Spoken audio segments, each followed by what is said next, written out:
Hello and welcome to the Matt's Movie Reviews Saturday Conversation Show, a weekly interview series where I talk to entertainment media personalities and content creators about their work and love of movies. Today's guest is Chris Bumbray, the editor-in-chief of JoBlo and director of programming of the JoBlo Originals YouTube channel, which I'm a big fan of. In fact, I think I've written scripts for several videos for the What the F series there. Oh, And nice. Chris is also a long-established career as a film critic, as an interviewer, so many things, even as an educator as well, which is great to see there. From what I understand, like you teach migrants English as well, which is a very noble Well, profession there. it's not quite as noble as you make it sound. So the thing is, I'm in Quebec, right? And Mhm. Quebec is a French speaking province for the most part. So my students are mostly francophones that are trying to learn English because French is the main language here, is the primary language. So everybody kind of speaks both languages in Quebec, but you know, in the French side, they don't get as much education in English as the English side gets in French. So Okay. so so usually like I teach contracts for like government corporations. In their union contracts, they've argued that they want a certain amount of English education for them for conversational English. So that's usually where I come in. It's not as noble as you made it sound. What I want to talk about first is movies, of course.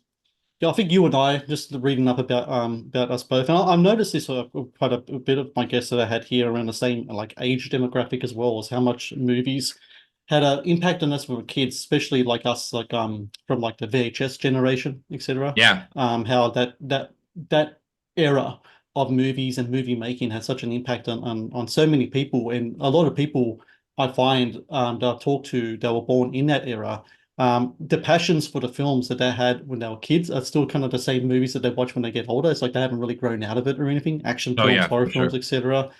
So what movies did you watch growing up? What were the movies that you remember as a kid growing up that still have a last everlasting memory for you, Chris? It's interesting because I saw you have the Blockbuster case behind you. I worked at Blockbuster, right? I mean, it was Hmm. kind of a rite of passage for a film fan when you were growing up. It's funny, when I think of like the movies that really had a huge impact on me, it's almost always stuff that I saw in video, right? Yeah. Because that's when I saw the classics that way. Rather than in theaters. I mean, I did see a good chunk of movies in theaters, but I grew up watching I never really watched cartoons or children's movies. I had pretty permissive parents, so I was allowed to watch all kinds of stuff when I was growing up. So for me, like a big one, you know, I vividly remember seeing Raiders of the Lost Ark for the first time. Mm. I remember seeing, Indiana Jones of the Temple of Doom, being terrified when the heart gets pulled out. Oh Um, yeah. you know, I remember a big one for me, funny enough, and this was a theatrical experience, was seeing Twins with Arnold Schwarzenegger for the first time. I think that's the first time I ever saw Arnold Schwarzenegger on screen. And I remember seeing him in theaters, projected on 35 millimeter, just the size of him as like a 6 year old was something that I was totally taken aback by. And I grew up idolizing him, right? Watching the Terminator films. Stallone also was a hero of mine. The Yeah. Rocky movies, the Rambo movies, Demolition Man is another one I vividly remember seeing in theaters. But then, as I got older, when I hit high school, I remember around the year 98, 99 is when my appreciation of film started to shift a little bit. And I think the one that I always think back to that really kind of signaled a change for me was when I saw Boogie Nights for the first time. I saw it on the Canadian version of HBO, the movie network. And I remember watching it, I was like 16 years old. And I mean, I watched it because I wanted to see something, very adult, right? That I wasn't really supposed to be watching. But at 16, wasn't that out of the question. But I remember, thinking it was fine when I saw it for the first time, but not being overly blown away by it. But then it would show up every now and then on the movie network, and I would see like little scenes kind of isolated. And I was like, oh, that's a great scene. Oh, that was a great scene. And then eventually I just kind of went back to the movie and I started watching it over and over and over again to the point that it became, my favorite movie for a while. And it is still one of my favorite films. So for me, that was always kind of the birth of like serious film fandom for me. And then, you know, realizing that these movies, a lot of them came out of the Sundance Film Festival, right? And seeing the people involved. I'm going to Sundance tomorrow. I'm gone for 15 years. You know, getting involved in that movement and things like that. So a very varied appreciation of film, I'd say. So I mean, I like the stuff that I loved as kids for sure. But then I also really was always kind of taken by the independent scene a bit. I think like you and I are very similar in that way in the taste of movies we had when we were a kid. I had parents that migrated from Croatia, so they didn't really know much about the movies and such. But I had an older brother, and my older brother would Yeah. get all the great stuff on VHS. So I just watched what he watched. Your Van Dammes, your Stallones, all that kind of stuff we're talking about.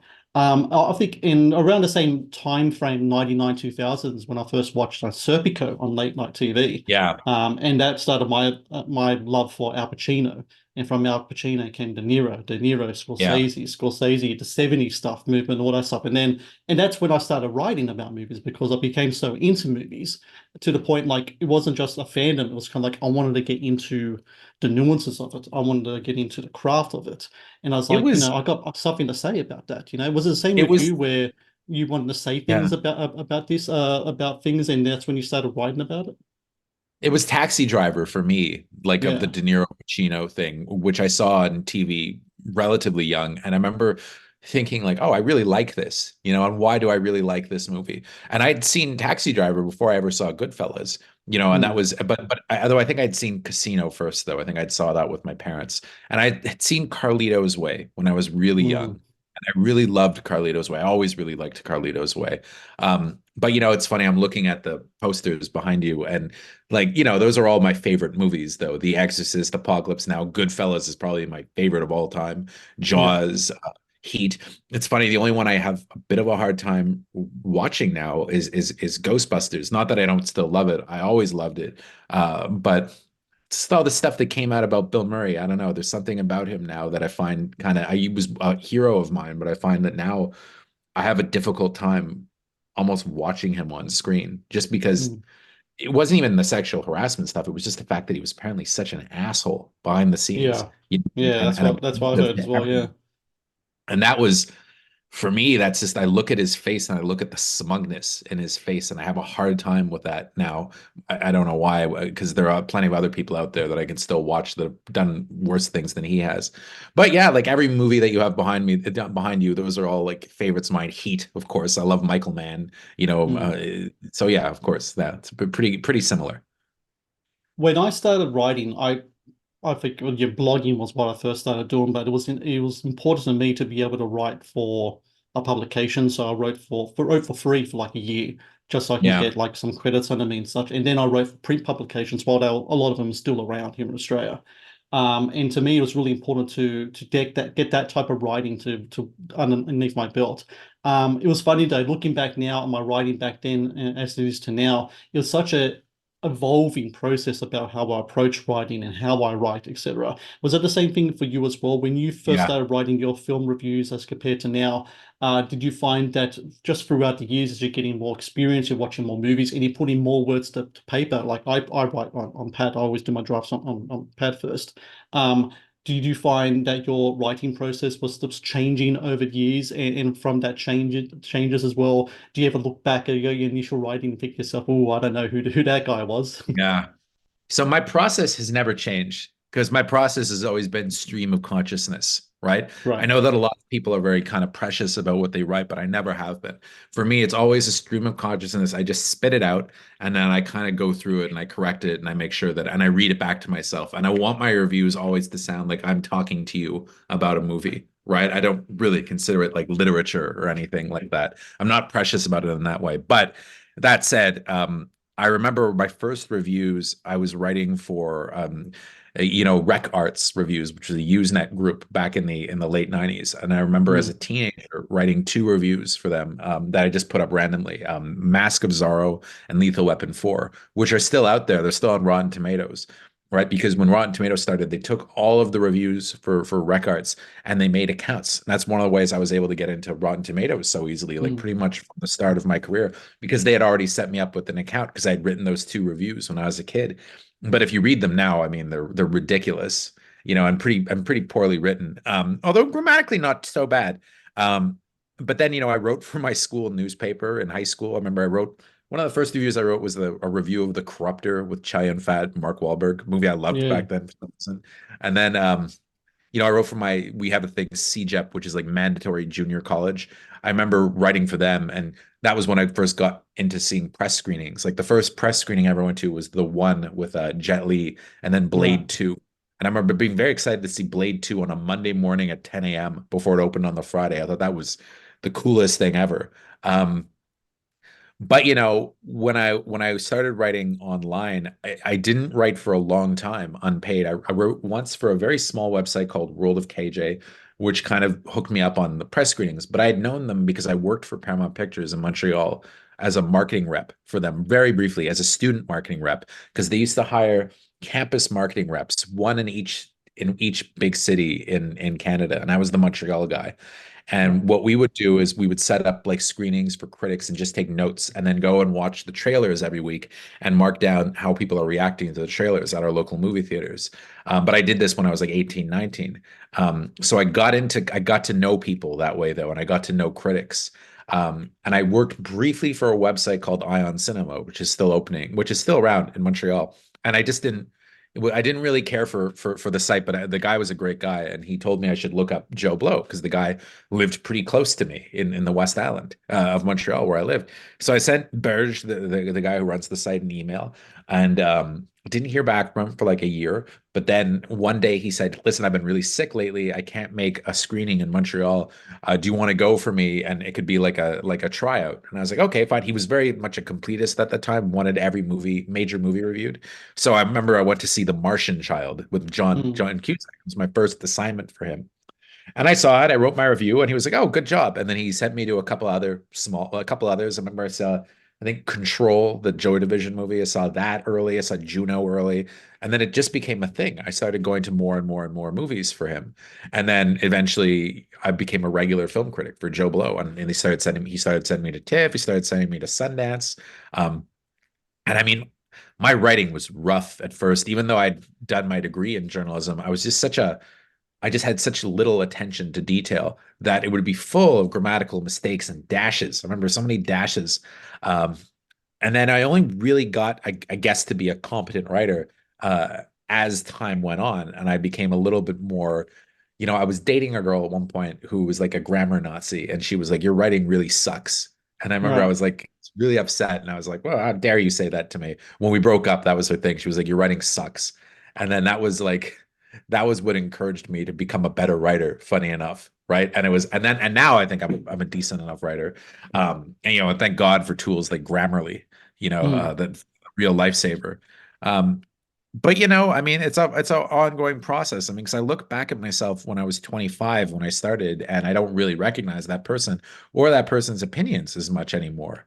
Movies that I loved back then, I don't really like now, and movies that I didn't like back then, I like now. So it's kind of, but that happens to all of us, right? As we get older, we become more sophisticated, but more cynical, I think. And I would definitely probably put myself in that category to some extent. I'm gonna move on to this little game I like to play with my guests. It's called Choose Between Two.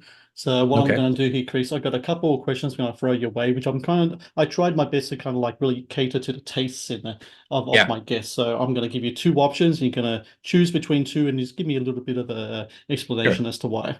So let's Okay. get started with this. I know you're a big Stallone fan like I am. But I want to ask you to choose between two of his more kind of like not as big as Rocky and Rambo, but two of his like fan favorites here. Yeah. Cobra or Tango and Cash. Cobra. Ah, that was pretty The quick. the reason I'll say Cobra is so Tango and Cash when I was young, that I would have told you that would have been my choice. But I found revisiting both of them recently because I did a show, Stallone Revisited. Yeah, I found that Cobra held up better over the years. And I also have because I think Stallone's visual style of the film is really interesting because he did it all in kind of this MTV aesthetic, right? It wasn't him who directed it was George Pancosmatos. But if you know anything about George yeah, Pancosmatos, yeah, kind of, directed yeah, it. It's very much Stallone's movie. And if you watch that and Rocky 4 back to back, they're done very similarly. yeah. But I also have a nostalgic reason for Cobra because when I was a kid, I remember the first time I ever stayed alone at home without a babysitter. I was like 11 years old. And I remember my parents were like, well, you can rent whatever movies you want. So I remember I rented Super Mario Brothers with Bob Hoskins. And then there was a deal at the video store. It was like, you rent one new movie, you get an old one free. And then I went to the action section. I was like, oh, Cobra. And I remember watching Cobra for the first time alone and thinking, nothing bad is going to happen to me alone because I'm with my buddy. I'm with Stallone, right? Mm, Everything will be fine. And there's just that comforting thing, even though it's a dark, dark movie. But I also really like the aspects of horror that he works into that movie. Like it's almost like a Giallo movie, like you're right. he works in like some pretty graphic horror type slasher tropes almost. And I find that very interesting because no other movie he's ever done has been as harsh in some ways and has done that. He doesn't like it though. It was brought up to him at TIFF at this Q&A that I went to, and he said he always thought it was half baked, half of a great movie, half of a shitty movie. And I don't agree. I think it's an awesome movie, but it was very heavily re-edited by Warner Brothers, and they cut like a half hour out of the movie. That's why it's only like 85 minutes long. But I Mm, think it's a great film. I like Tango and Cash, but you can also tell that movie had like three or four directors, right? mhm, That were just kind of revolving door. Plus, it had John Peters. It's another movie too. Like Cocaine directed that movie to some extent. mhm. Very 80s, very like the hair. Everybody's hair in the movie is so ridiculous, and it's just so slick, right? Although I still really enjoy it, but I would choose Cobra every time. Next one, Pacino or De Niro? That's a really hard one. The first guy that comes to my mind is probably Pacino, I would say, and which is weird because I think probably De Niro is a better actor, but I Mm, think for me, Pacino, I think of Carlito's Way, which I love. And I mean, it's funny because I mean, even De Niro's movies, I probably like more than Pacino's movies, to be honest, because Pacino really goes full ham in a lot of films and is kind of terrible in a lot of his movies. But there's just something about him, though. I don't know what it is, and it's like, The Irishman, I really liked.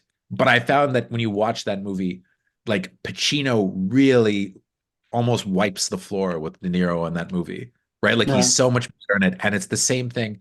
Even though De Niro is great in Heat, I find Pacino is always cooler when they're on screen. Like of the two, who's the coolest in that movie? It's Pacino, right? Like there's something about him. I don't know what it is.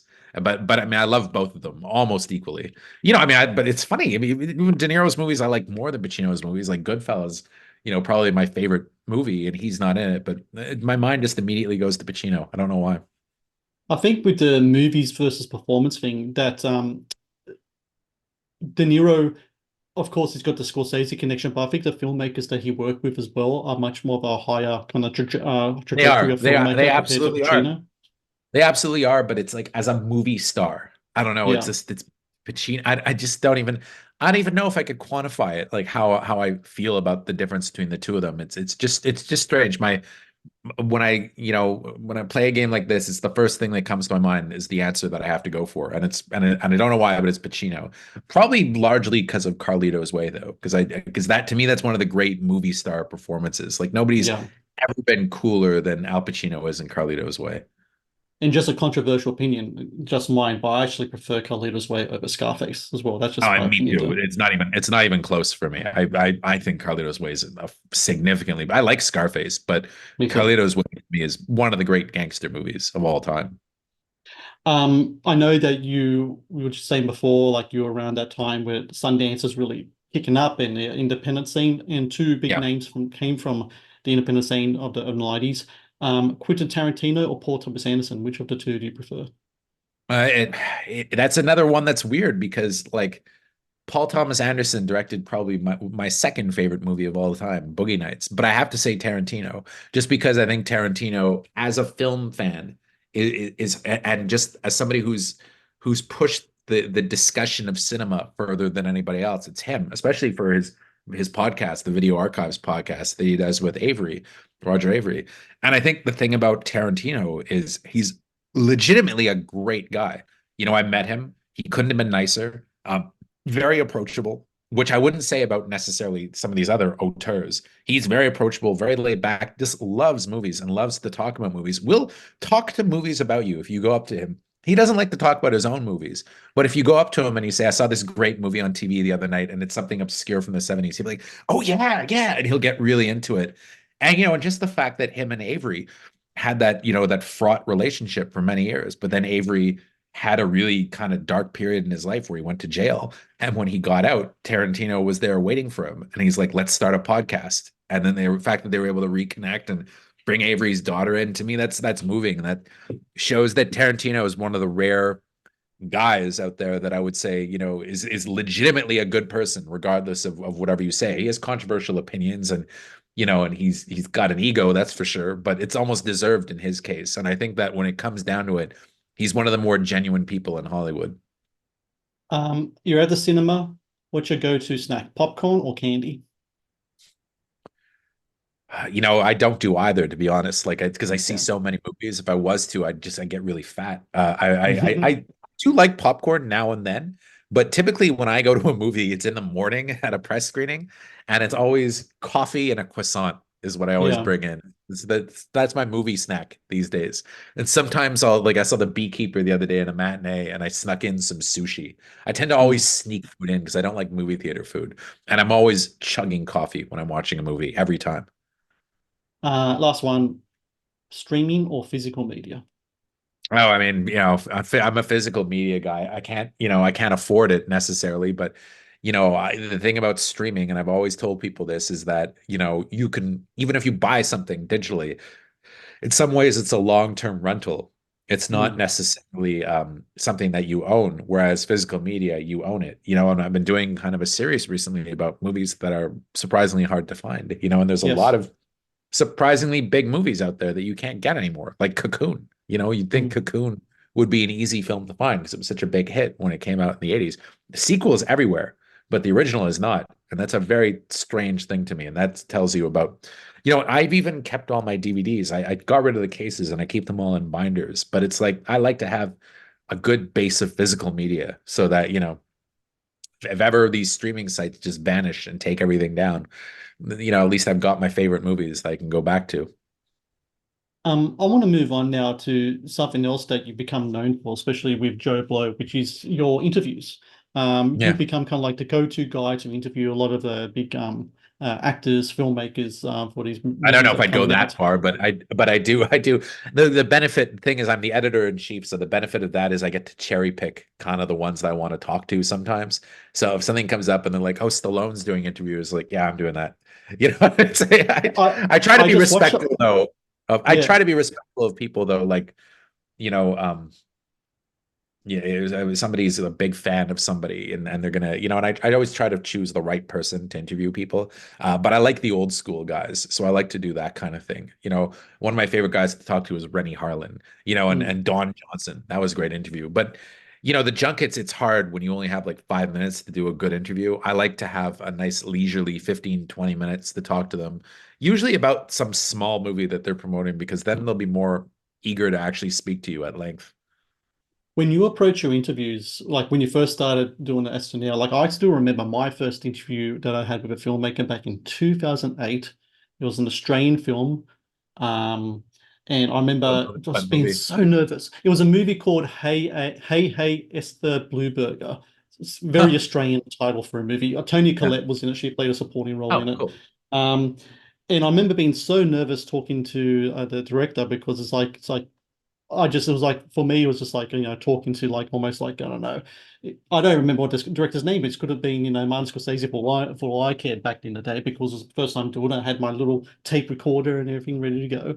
And now doing interviews now, I just find it to be much more easier because I've got like 1,000 interviews or something like under my belt now. It's much easier. But how do you like approaching doing your interviews when it comes to whether it's a small time filmmaker or Stallone or something? Do you approach it the same way? How do you like to do extensive research or do you like to go off the cuff? How do you like to do your I stuff? I tend to go off the cuff. I don't do extensive research just because I like to have it as a conversation. Because when you're Mm. doing a junket interview, you're never going to get enough time to dig too deeply.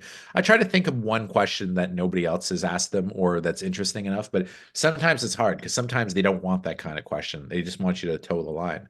But often, if you get like 15 minutes with somebody, you can ask an interesting question. One of the best ways to get somebody to open up is to mention a movie that's rare that nobody really talks about to them. And sometimes you get some really interesting stuff out of them. Like recently, I interviewed Aaron Eckhart and I mentioned Suspect Zero, which is a movie Yeah. nobody ever talked. Ben to him Kingsley, about yeah. it. And then he started telling me about a story about how he tried remote viewing after that movie to find like his car keys and stuff. And I thought Hmm. that kind of thing is interesting. You know, Rennie Harlan, remember the first time I interviewed him, I was to ask him about Ford Fairlane, and he Mm. told me great stories about that. And you know, it's so sometimes if you dig into like the kind of the past and you ask them about the things they haven't been asked about a million times, it really kind of will get you a very interesting interview. The same thing happened with Don Johnson. You know, I remember I asked him about Dead Bang, which is nobody's ever talked to him about that movie. And just the scene in the movie that always stuck with me when he throws up on the suspect. And he told me his whole story. And then he was really, really open and really excited. And at the end, he was like, "Wow, that was such a great interview, Chris." And he was so genuine and so nice about it. But you know, I had a similar experience to you. The first time I interviewed a director was the director Mike Newell. You know, he did Donnie Brasco and Four Weddings Yeah, and a Four Few. Weddings, for Monty, Yeah, yeah. yeah, and he had done a movie called, which is totally obscure now, called Love in the Time of Cholera, based on the book with Yep, Javier Bardem. And he was doing yeah. a press in Montreal, so I interviewed him in person. And I remember, like after but he was very nice, very very easygoing, yeah, and then it just gave me confidence to go and interview people because he was just a genuine nice guy. And you know, it's very rare that I have a bad experience when I interview Yeah. people. I've had some junket interviews that haven't gone great, but for the most part, they've almost always been nice. Just only one or two that I can think of that weren't. They're almost always friendly. Even I ones that you found don't that, think are friendly. Like yeah. Ray Fiennes was friendly. You know, you wouldn't think necessarily that he would be friendly. Benicio del Toro was very friendly. You know, and you wouldn't necessarily think that, right? But you know, they're at the end of the day, they're just doing a job, right? Exactly right. And I found of maybe on maybe one or two occasions where interviews gone like haywire. Out of all the thousands I've done, most of the time people are just happy to talk about their film, Yeah. you know, etc. And the only times that I've ever had a bad experience is when I used to do red carpet interviews because it's such a high pressure situation and they're being pushed along by their publicist and everyone's asking the Yeah. same question It's over and not my over. favorite. No, I stopped doing them like 10 years ago because I couldn't Yeah. be, you know, We I we just couldn't, generally you don't know. we generally don't do them at Joe Blow either, unless it's somebody like Tom Cruise who we would never Yeah, get, you know, in yeah. a one-on-one. And I did get to interview him on the red carpet, but God, it was ages ago. It was like 12 years ago. You know, the JoBlo Originals YouTube channel, one of my favorite go-tos I watch on YouTube all the time. And I take a lot of inspiration from it. When I had John Fallon as my first guest on the Saturday Conversation Yeah, series, I've known John for a while now. I was I saying was to him just emailing how with much him. I was just saying to him how much of the inspiration it was watching the stuff that he did with the Joe Blow Horror channel and what you guys are doing with the Originals channel. And like I said, I've written a few scripts for some of the WTF series as well. And to the point where myself, like I'm trying to work into more long form content Yeah, video stuff. When did you realize though, or Joe Blow realized that video, especially when it comes to film analysis, film commentary, film discussion was becoming such a big thing because I know podcast is kind of big. Of course, yeah, podcast is huge, but everyone's got a podcast. To do a video is a totally different thing altogether. yeah, You got to write your scripts, you got to put it together, you got to edit it, all that kind of stuff. It's really is something you got to put a lot of time into. And I love doing them. I'm doing more of them. How about yourself? yeah. When did you guys realize that this is like the way forward? And not only that, how do you like to approach your videos? What type of ideas do you like to come Yeah. up with? Is the stuff that you guys like to talk about, or stuff that the audience wants to see? How do you approach it? It's interesting because I have to give credit to the channel to my predecessors at the site. There's Berge, who's always been an advocate for pursuing original content, and then you know the guy who came before me, Paul Shirey, who used to be the editor in chief. I mean, you know, I think they put together the channel, and especially Berge. You know, he still has his hand in the channel and is still very involved. So I did one of the first couple of shows on the channel that did well. What the WTF predates me. That was something that they developed themselves that I wasn't involved in, although I'm the showrunner of it now. I had no involvement in the birth of that show. But I did start James Bond Revisited, which was the first time we started doing revisited videos. So there was that. And then I also started the best movie you never saw, which also became something that we became kind of known for at times. And I think when we really started doubling down on it was during the pandemic because people weren't leaving the house. And we just suddenly we had nothing going on. We had no junkets, there was no news. So let's double down on videos. We started doing more videos, and then when I got hired to be the editor in chief, Burge was like, I'd like you to, also get involved with videos. And now it's to the point, we have a guy that kind of does strategy for us as well, Kier Gomes. He's a recent hire.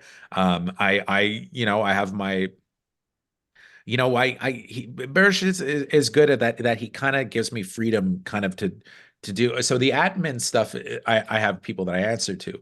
But in terms of my own videos, when I do a revisited episode or a best movie you never saw, I've never had to clear it with anybody. They've always kind of just let me do what I want. And I tend to be somebody who's not as analytical as either as others are on the site. Like we have one writer who's great, Jake D, who writes 3,000 word scripts, which are great for WTF. But that was never a show that I really wrote for. I wrote a couple episodes, but I was always more best movie you never saw, revisited, things like that, because I like to look at a movie from a casual point of view, whether or not the movie's entertaining, have some elements of review, and then backstory and trivia I find very interesting. And I especially find it interesting to explore movies that weren't really big hits or that have kind of become obscure. Like I just did, and it's often stuff that I happen to randomly watch that we end up Mm, doing videos on. Like I happened to randomly watch the movie Shoot to Kill the other night with Sidney Poitier, which I'd never seen mm, before. It was an 80s movie. And then I thought it was really good. And I was like, yeah, let's make an interesting video. And so I did that, or sometimes it'll be suggested by my editors, like, Edward Clark, who edits Best Movie You Never Saw. He was like, hey, you should do Next of Kin with Patrick Swayze. And I was like, great okay. film. I really liked that movie, but I was like, yeah, it'd be interesting to do it. And the video didn't do great, but the article that I wrote about it stuck around for a long time. And then, sometimes they really connect in a way that surprises you. Like, I did a video about Outland, the Sean Connery movie, which was huge. Then I did a video about 2010, which was huge. And it's all these Peter Hyams movies from the 80s. For some reason, they all turned into these massive videos. Capricorn 1 did really well. And then I cut them all together, and that did super well as well. But it's often the stuff though that's more obscure that aren't as part of the part of the the whatever it is, the foundation of movie culture. It's the ones that people are like, oh, I remember that movie. Those are the ones that I find tend to kind of break out as far as my stuff goes. It's different though with WTF, because that you're getting much more into an analysis of a movie and how it's made. And that's a whole different thing. I've done episodes of Best Movie You Never Saw that didn't really work when I tried to do the same topic as a WTF episode. And then there are episodes of WTF that I tried to do as revisit episode because where you take a different approach that haven't done well. So it's hard to say. For my stuff, it tends to be more obscure stuff. For WTF, it tends to be more well-known stuff. Yeah. So that's kind of how it is for me anyway. But I tend not to really, I hate to say it, but when I used to do James Bond Revisited, if you watch those episodes, I never had a script. I riffed everything. That's how I liked to do it back then. I can't do it now. And I think I'm more of a professional now that I can't really riff on things like I used to. But I'll always riff a little bit on my scripts though. There'll always be stuff in it. I'll go off on a tangent, and it seems like that's what people like. So I always try to do that a bit. I'm not somebody who over prepares things. I want to transition to now something called rapid fire questions. I'm going to throw some questions out to you. Try to answer as quick as you can on the top of your head, and give it a little kind of like explanation at the end to answer as well. You just mentioned before your James Bond series. I know you're a big James Bond fan. So my first question is best James Bond, which actor portrayed him the Okay, best? best James Bond or favorite James Bond? Because those are very different Best. questions. Best. Best James Bond. Well, I always tell people Sean Connery was James Bond. Everybody else played James Bond, Hmm. but not my favorite James Bond. Who's your favorite? Roger Moore. Ah, very good. Okay. Is that Roger because of Moore. just the Always. the era as well, the era of the movies that are coming out in It's the 80s as because I well? grew up watching Roger Moore Yeah. James Bond movies. They were always on ABC. Roger Moore, and probably my second favorite is it's close between Connery and Timothy Dalton. My least favorite is Brosnan. Yeah, but I like them all. I even like Lazenby. But Hmm. yeah, no, it's the best is Connery, but my favorite is Moore.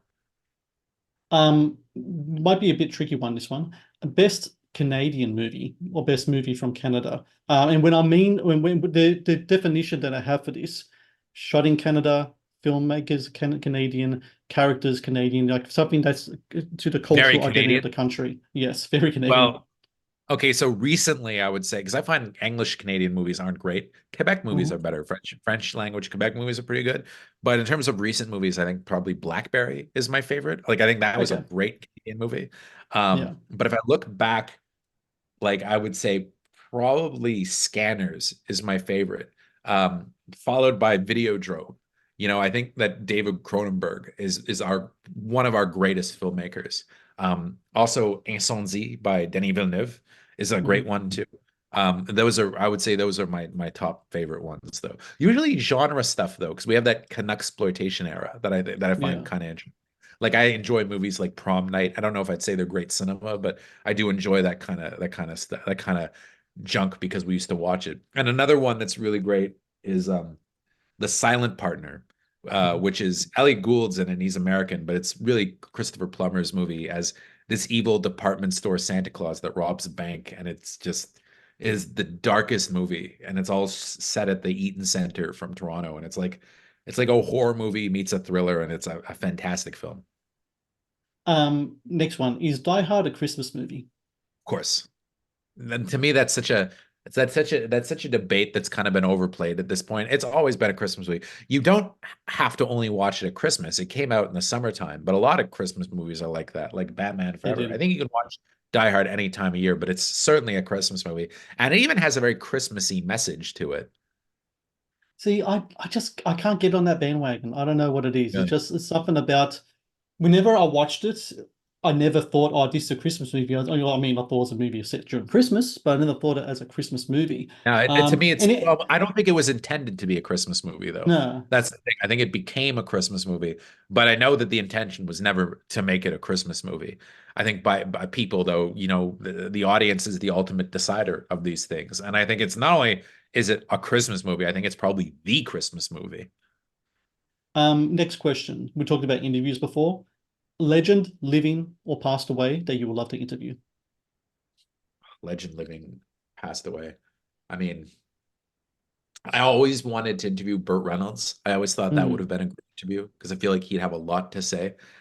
Even though not even close to one of my favorite actors by a long shot. I've always wanted to interview Tom Selleck just because I feel like he's probably got some really interesting stories. And Schwarzenegger is definitely on my bucket list of people I want to interview for sure. Okay, and last one. Pineapple on pizza, yes or no? No, definitely not. I think that's disgusting, to be honest. I don't like sweet stuff on pizza. I think it's awful. Ugh. It's like putting ketchup on pasta. It's disgusting. So this is so split. I got some people saying yes, and I got some people saying no. Interestingly, though, the no's are like a definite hell no, but the Yeah. yeses are like, yeah, sure, why not? Once in a while, kind of thing. There, Oh, there is there God. isn't a passionate advocate for it. God, what did Fallon say? I think he said yes. Really? I think he said yes. I think he said yeah for sure. And I think Can't he was talking imagine. about I have to look back on it, but I think he was saying like getting something with pineapple, anchovies, and stuff like that on Oh, it. It's like really nice. So it's anchovies are okay, but like, oh man, no, pineapple, no, I can't go there. I don't like to mix the sweet with that with something yeah. like pizza. There's something about that just, ugh, no, definitely not. So we're here in the last stretch now. So something I want to talk to you about, and we're in an interesting place now as moviegoers, as people who write about films, and as the industry as a whole, because we just come out of a double whammy of the pandemic and then the strikes. It's really interesting where the cinema experience moving forward. How do you kind of foresee it going forward from here? Because I don't know about you. I try to be as optimistic as I can. I don't Yeah. like to try to look at it in a kind of like a pessimistic sense, but at the same time, it just seems to me that I don't know. It feels like I think streaming kind of fucked everything up. Excuse my language in It did. regards to everything. Because not only in regards to the accessibility of watching something at home and just how people just tend to be more want to be more kind of like stuck in their own kind of corners of the world and not be part of communities anymore. But also the thing where it seems like there's always tie-ins in between movie releases, but especially big franchise stuff, where you need to watch like this season of whatever to understand the Which next I thing. hate. I hate as well. I can't stand it. I'm not a big fan of it. The I mean, whole Disney five kind I of thing don't of it. watch Marvel movies anymore. I Me assign either. other people to them just because it's totally lost me because I can't keep up. There's no way you Likewise. can keep. I don't. There's not enough time in the day for me to keep up. I'm busy. So do you think that this is prime conditions for maybe perhaps the cinema experience, not so much to be the big kind of blockbuster thing anymore? Do you think this is prime conditions for maybe another step, another evolution of independent filmmakers that kind of come out of the woodwork and try to make their claim, or has it Yeah. even gone beyond that? Has the streaming video on demand kind of thing, has that become the domain of independent filmmakers moving forward? I mean, look, I'm going to Sundance, and I guarantee you the goal of almost every movie that's going to be there is to sell to Netflix, right? Yeah. Like, because they pay the most and people will see it on Netflix. And I don't think that's all bad. I think that Netflix and the streamers have actually been good for independent cinema because people had stopped going to see those movies, it seemed. The only things that I'm going to see that are going to be there that are going to get a theatrical release are going to be some of the A24 movies, like the horror stuff, because there's still an Mm. appetite for that in the big screen. My problem with movie theaters, though, is that the standards of exhibition have gone down the tube so badly. If you go anywhere that's not LA or New York, where you can still see great theaters with like Dolby Cinema, everything is terrible in terms of these exhibition standards. I mean, what we have in Montreal, with Cineplex, which is our big chain, it's criminal how you go see these movies and how terrible they look, right? They don't change the lenses, the bulbs burn out, and they don't care. They flicker, they don't care. The movie theaters smell like piss, they don't care. Mm. And I remember Barbenheimer. I remember going to see Barbie and it looked like garbage on the screen because they were doing such a shitty job projecting it, and the only time you can be guaranteed of something looking good is if it's Nolan does something where he says, oh well, it's going to be shown on 70 millimeter film, then you're going to get a good experience probably. It's going to be done on IMAX always has a certain standard, so you'll guaranteed something is going to look pretty good in IMAX. But I think that the companies have gotten greedy. I think everything is too expensive, and I think people are going to be more reluctant to go see films. I think you have to inventize cinema the way that they did with Barbenheimer, which I think was a very smart thing to do. But nothing has been able to come even close to getting to that level since that came out. It was really a one-off, and I don't see anything coming out this year that'll be that much of an event. Maybe Furiosa if it's really good, but I don't foresee anything really breaking out the way that did. I'm not looking forward to that film because just looking at the trailer, it kind of goes against the whole philosophy of the Mad Max films, especially those original ones, which was like just really kind of practical made kind of movies, and you can kind of smell the fumes. And I think it's just that film, the trailer at least that I saw, just seems a little too digitized and CGI for my I liking. think that more of it is practical than you think it is, though. I think that you look back at the Fury Road trailer and it was like that as well. It wasn't like it was in the movie. I think that you're going to go see it. I think the film will surprise people. I have faith in George Miller. I think that I mean, Fury Road has CGI in it too. Yeah. None of them. You're never going to be able to get a movie like Road Warrior made again. It's never going to happen. That kind of film making is done, unfortunately. But unless it comes from someplace outside of North America or maybe or Australia or anywhere. I think the next great action movie done that way will probably come out of like The Raid, Indonesia, things like Mm. that. Yeah.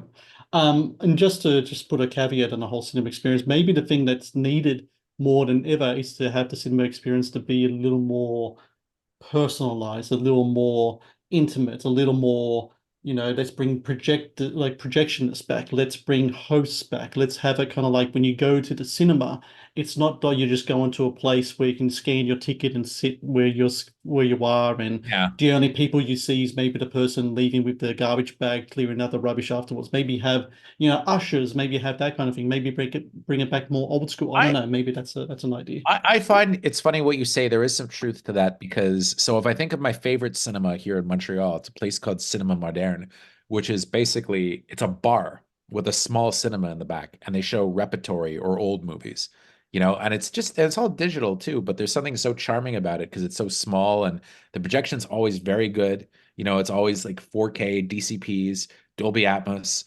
And you can go see all kinds of stuff there, and they have somebody will come up and they present the movie, one of the staff, because they're all like film students. Like I saw Sorcerer there last year. I saw To Live and Die in Oh, LA. I saw The Apartment there recently. love those And it's films.